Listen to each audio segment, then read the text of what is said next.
Você morreu. Se você já jogou Dark Souls, essa provavelmente é uma frase que você já tem bastante familiaridade.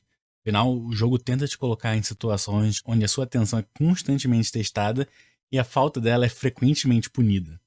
Mas o destaque que o jogo tem dentro da comunidade não se dá apenas pela dificuldade ou pelas mecânicas do jogo.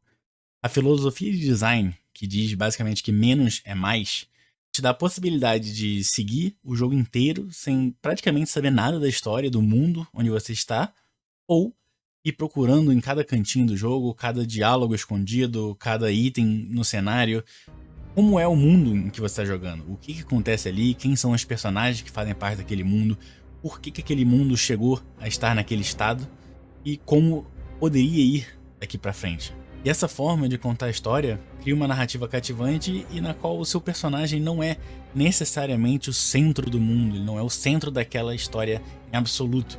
O ambiente é muito mais importante do que o seu personagem, ainda que ele tenha sido o escolhido, de certa forma.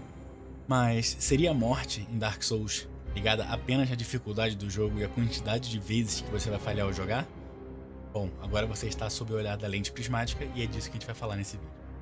No início, não havia diferença entre as coisas. Tudo era sombrio e rochoso no mundo, e a ideia de tempo não era apenas inconcebível, mas desnecessária.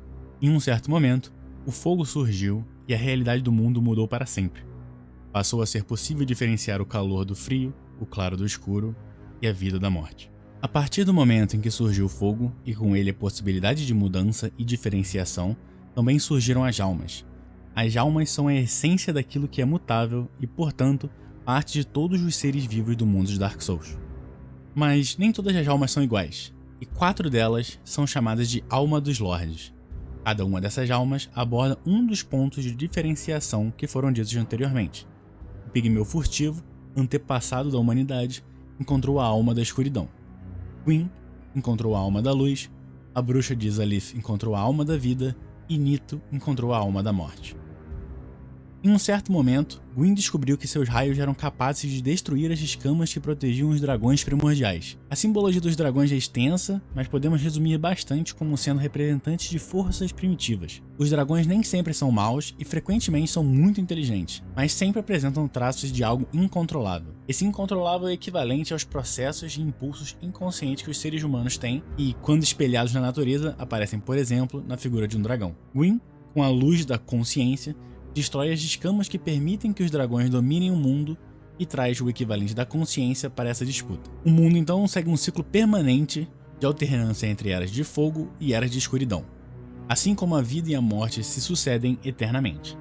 Em Dark Souls, no entanto, a narrativa acompanha um morto-vivo, que faz parte de um grupo de pessoas que continuam com algum grau de consciência, um resquício da vida que tinham anteriormente. Um morto-vivo pode morrer novamente por diversas vezes, até o momento em que fica hollow. Hollow é uma palavra inglesa que pode significar sem sentido ou vazio, e apesar desse vídeo focar principalmente no significado de vazio, a falta de sentido é uma interpretação muito comum no processo do jogo. Agora, para seguirmos adiante no jogo, devemos pensar no que é a morte. Como o título do vídeo antecipa, é algo muito difícil, se não impossível para representarmos mentalmente. Sabemos que aqueles seres que morrem já não estão mais conosco, mas será que eles vão para algum outro lugar? Continuam existindo de forma similar a uma vida?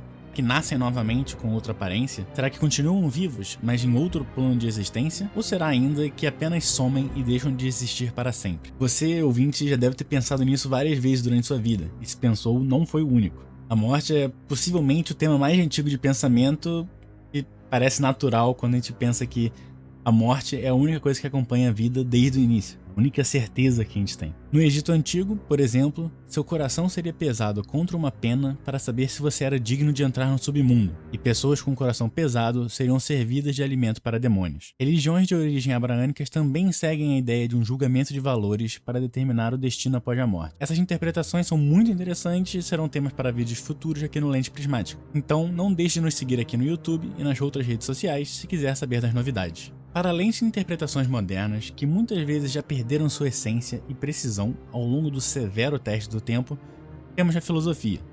Sócrates, quando sentenciado à morte, afirmou não ter medo de morrer, já que a morte seria ou um sono eterno ou uma passagem para uma vida seguinte. De qualquer forma, na lógica socrática, a morte não é algo a se temer.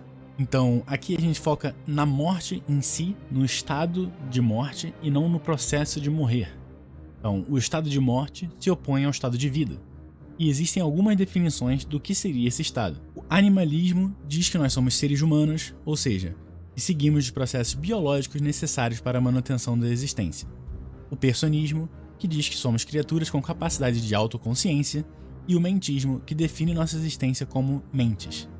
Caso consideremos o animalismo, persistiremos vivos apenas caso permaneçamos o mesmo animal. O personismo caracteriza que nossa existência é determinada por nossas características psicológicas e suas interrelações. E por fim, o mentismo sugere que persistimos apenas quando continuamos a ser a mesma mente. Além da definição de o que é morte e vida propriamente dito, as análises feitas sobre Dark Souls costumam abordar uma interpretação existencialista, principalmente sobre a percepção de liberdade de escolha e as formas de lidar com o nada. A minha análise não tenta ir contra essa interpretação, inclusive ela é muito interessante e se faz presente no jogo de forma claríssima, mas aqui a gente tenta ver uma outra face do estado de morte e o que isso representa dentro do jogo.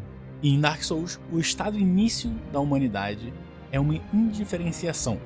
Todos são absolutamente iguais, não sendo possível distinguir uma pessoa da outra. Quando um personagem fica hollow, ou seja, quando ocorre o processo de esvaziamento, aquele ser volta ao estado primordial da existência humana. Ele não se lembra de ninguém e ninguém se lembra dele. Podemos interpretar então a percepção de morte em Dark Souls como sendo uma morte do eu, uma morte de quem nós percebemos e lembramos que somos e como as pessoas que tiveram contato conosco se lembram. Quando essa parte da humanidade, que no jogo é definida como alma, se perde, ocorre a verdadeira e permanente morte, o esquecimento. O reacender da Era do Fogo representa constante lembrança. São os rituais que fazemos para os nossos entes queridos que morreram, para que possamos manter sua memória e, consequentemente, sua existência muito após o processo da morte biológica. E em revisão de estudos sobre essa área de o que é a concepção da morte, como a concepção da morte acontece nos seres humanos, nós podemos identificar 3 categorias principais: a irreversibilidade, a não funcionalidade e a universalidade. A irreversibilidade é o conceito que parece mais óbvio. Uma vez que você morre, você morreu. Pronto. Parece muito claro quando a gente coloca papel, quando a gente coloca na definição, mas não apenas crianças têm problema em realmente seguir essa linha de raciocínio, seguir essa representação mental. Mesmo em adultos, quando você considera que tem uma vida, por exemplo, espiritual, após a vida normal, você já está colocando em dúvida essa irreversibilidade. E se você morre e volta a alguma forma de vida, não é irreversível, né? Já reverteu ele naturalmente no próprio processo de ter uma outra vida. Então, até em adultos que já passaram pelo processo de amadurecimento, isso é duvidoso, assim, não é tão certo que vai acontecer. A não funcionalidade diz que uma vez que você morre, os processos todos que você fazia enquanto vivo cessam. Você não vai ter mais nenhum mecanismo biológico funcionando, você não vai ter mais nenhuma representação mental, você não vai poder responder, você não vai poder sentir e você não vai poder pensar. Você não vai poder interagir de forma alguma, nem internamente, nem externamente. E a universalidade diz que isso vai acontecer com todo mundo. Todos os seres vivos, não apenas os humanos, mas todos os seres que vivem, morrem. Em algum momento, de alguma forma, não importa o que você faça para tentar evitar, isso vai acontecer. É o destino final e é essencial a vida tenha uma morte, que tenha um oposto, tenha algo além disso. Uma outra infantilização, de certa forma, da morte é a personificação da morte. Por exemplo, aquele personagem clássico com uma foice, com uma capa toda preta, e é basicamente um esqueleto, causa medo em muitas pessoas hoje, não apenas crianças. E é um medo real, um medo genuíno e intenso em muitas pessoas. E essa personificação apresenta que a morte vem com uma punição ou alguém que vem levar pessoas que você gosta, que você importa, ou até mesmo você, do seu lugar, do seu convívio, para algum outro lugar que você não sabe onde é, que talvez não tenha nada, que talvez não exista, levar para algum outro lugar. Então essa personificação também é uma infantilização da concepção de morte. Então em Dark Souls a gente não tem a personificação, já passou dessa etapa, a gente tem a universalidade. Todos os seres vivos de Dark Souls eventualmente morrem, incluindo os lords, as almas primordiais, também fazem parte disso, e também a própria era da consciência, a própria idade na qual o mundo está inserido naquele momento do jogo. Tudo vai morrer em Dark Souls. Mas a irreversibilidade e a não funcionalidade são mais difíceis de contextualizar, porque alguns personagens específicos de algumas pessoas continuam existindo. O próprio personagem principal é um deles, ele é o morto-vivo escolhido, então ainda que ele esteja num processo de esvaziamento, conforme ele vai morrendo de novo, esse processo vai sugando ele toda essa funcionalidade que ele tinha.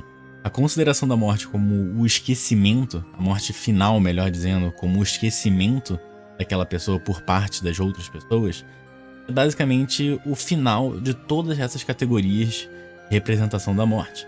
A partir do momento que você considera que você realmente morre, ponto final, eternamente, quando as pessoas esquecem de você, significa que ela é irreversível, ela é universal, quem morre não tem nenhuma funcionalidade e ela não tem uma personificação, não tem um ser que vai vir buscar você e te levar para um outro lugar. No final, a partir do momento em que você esvazia todas as memórias, todas as lembranças que as outras pessoas tinham de você, é o momento em que você realmente morre, é o momento em que você esvazia totalmente de existência e você volta a ser aquele estado primordial, hollow, como é em Dark Souls. Como era no início de Dark Souls, antes da Era do Fogo, ou a Era da Consciência. Eu espero que vocês tenham gostado dessa análise do que é a morte dentro de Dark Souls, que é o estado de morte dentro do universo Dark Souls, como que a gente pode trazer isso para nossa vida, para a vida real, para o ambiente em que nós vivemos. E Dark Souls é um jogo particularmente rico para interpretações, justamente pela filosofia de design, onde o jogo em si não te obriga a seguir pela história, você segue, você procura o que você quiser, até o ponto que quiser, se quiser. Então abre margem para diversas interpretações diferentes, sobre diversos tópicos diferentes. Eu acho que isso tem um valor riquíssimo, muito além da mecânica e da dificuldade do jogo. E, claro, também tem sua graça, também são muito agradáveis, menos na minha opinião, né? Se você curtiu essa interpretação, se você tem uma outra interpretação, se você gostaria de discutir sobre isso, deixa um comentário aqui embaixo, eu vou responder a todos que eu puder. Então é isso aí, até o próximo vídeo.